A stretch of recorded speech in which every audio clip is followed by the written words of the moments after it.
আমরা use of preposition শিখবো, ঠিক আছে? প্রিপোজিশন শিখবো। ইন মানে কি?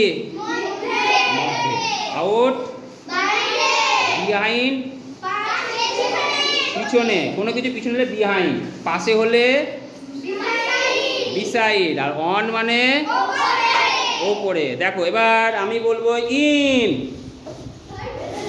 Good, out, beside, beside, beside মানে কি? পাশে, behind, in, out, behind, beside, behind, beside, on.